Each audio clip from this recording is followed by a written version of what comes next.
From the PSIA-AASI Satellite Studios in Corvallis, Oregon, I'm George Thomas.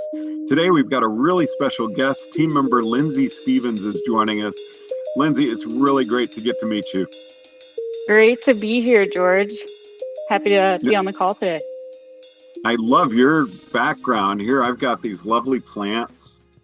They're fake. Yeah, we've got yours do not look fake. We've got the spring slush out there in the back.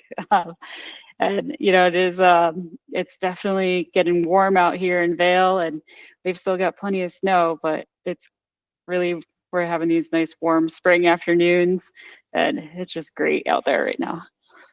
What's it like? Here we are at the end of March. I'm getting ready to go to Hawaii for a triathlon, and I mean, it wasn't that long ago we were having Tune Up for the Season podcast. What's it like now to have the season coming to an end? You know, it's interesting. I feel like we're moving back into exam season, which happens a couple times of season. And with April coming around, a few less guests around the resort.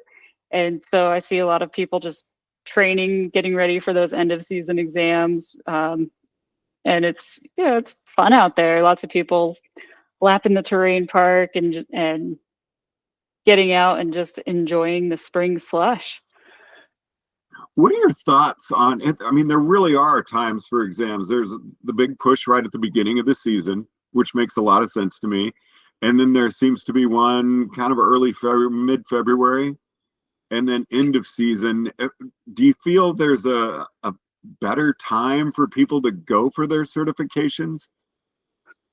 I think it's, individually based sort of situation. It depends on when that person has the best amount of time for them to be able to train and have the time to train and the focus to put the work in to prepare. For some people, that's mid-season when maybe they're going to get some more ideal snow conditions. And for some people, that's end of season after we've had a really long, busy season with working with students, and we're getting a little bit more time available to go and work on those skills for ourselves. Actually makes a lot of sense. I mean, mid-season, you're really kind of in the flow of teaching and it's what you're doing. So going into an exam at that time actually makes a lot of sense. And the snow probably is pretty much at its best. Yeah. Sometimes we get lucky with those end of season spring storms. I'm still keeping my fingers crossed for one here. Which leads me into my next question, which tell us about your tryout for the national team. What was that like for you? And I'd really like for you to go into some detail there. Where did you feel, one, like, you know what, I'm going to give this a try? And then what was it like building up and thinking, wow, I'm actually here and I'm doing this? Yeah, so when I first made the team in 2021, when I went for tryouts, I really just kind of saw it as training, an opportunity for training. I don't know that I had a lot of internal pressure on myself. I didn't feel as much external pressure either from peers or anyone. And going through that process, it was just like, it's end of season. This is an opportunity to ride with a bunch of my friends that I haven't seen in a couple of years from all over the country.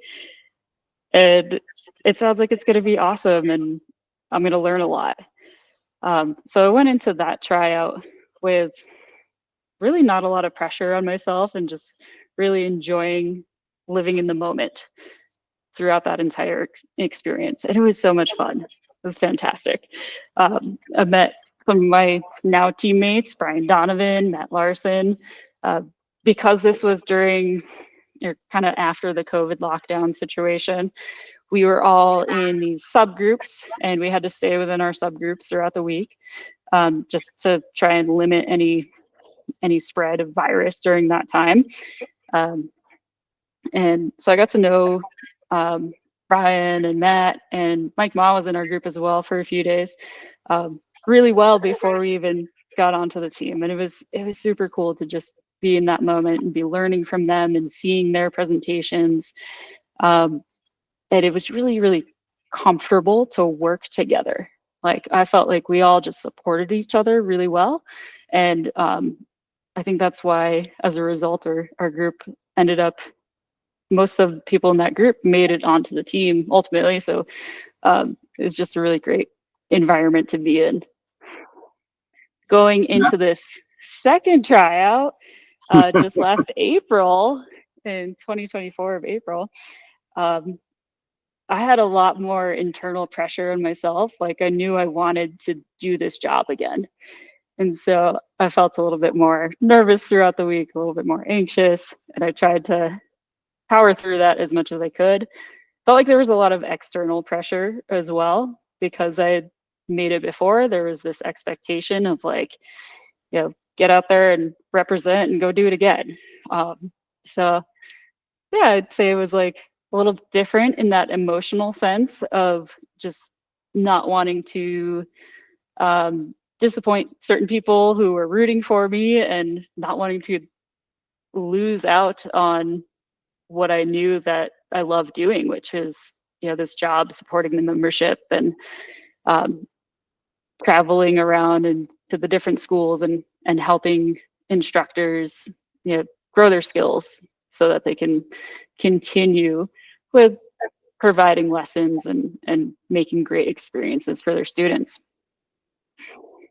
Yeah, I didn't realize that all of you were in the same group together in that first tryout. How amazing is that?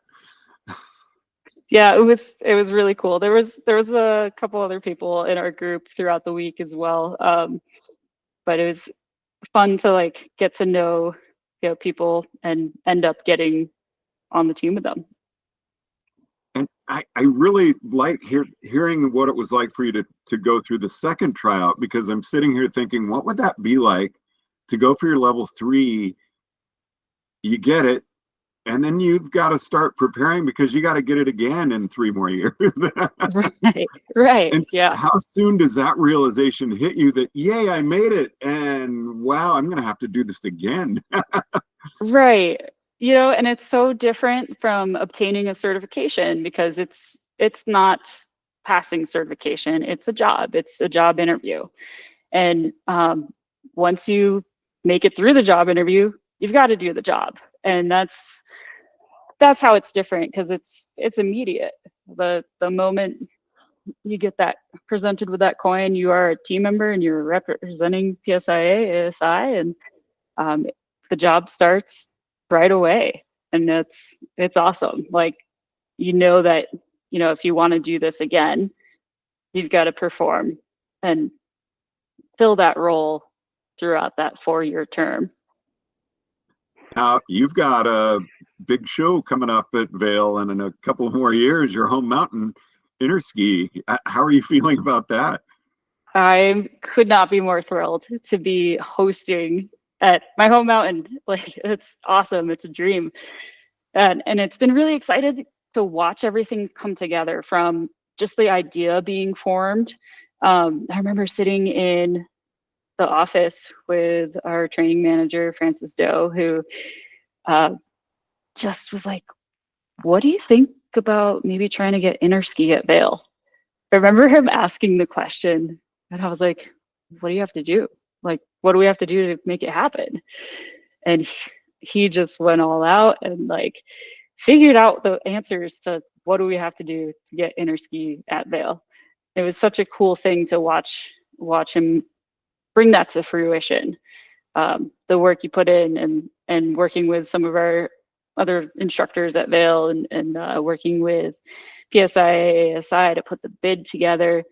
It was really, really fun to watch that whole process, and it's going to be even more amazing when Interski is actually here and we're getting to experience going through those clinics and all the riding. And it's so exciting to have it here in the US, because I feel like, you know, we talk about what it is, and this is an opportunity for people who don't get to travel out of the country, or maybe, you know, don't get to go to Interski in other countries.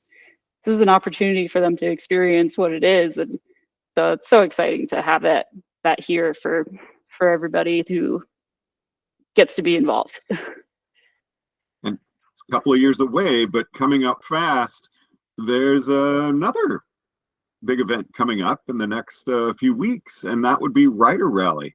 Are you getting prepped to have that coming up? We sure are. Yeah, Rider Rally is around the corner. We've put a ton of work in so far. We're so excited. This is the 25th anniversary of Rider Rally, which is super exciting. And it's going to, right back to where its roots at Copper Mountain, Colorado, just down the road from where I am in Vail. And I'm super excited. Like, Copper is such a rad mountain. They've got like a little bit of everything. They have these amazing terrain parks that they're known for, and of course their half pipe that they're known for. But they also have this like just incredible high terrain, really deep back bowl terrain, groomers. It's a little bit of everything, and it's a really fun mountain to be able to enjoy because there's so much available for whatever you want to do. What's it like for you to go to an event like that as a coach rather than a participant? Yeah, it's so different and so fun, like being on the other side. I'd been lucky enough to go to National Academy and Women's Summit before I'd made the team. And, it was really going to those events that kind of sparked my interest in like, wow, I'd love to do this job.